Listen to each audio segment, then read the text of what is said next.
National Weather Service in Cleveland has issued a flood warning for the Scioto River near LaRue until further notice.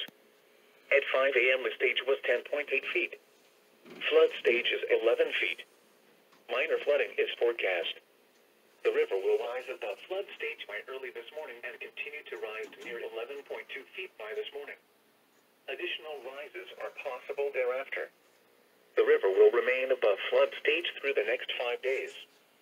At 11 feet, flooding occurs in agricultural areas near the river.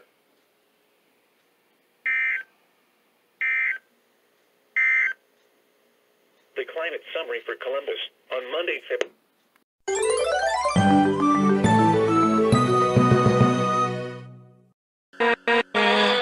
With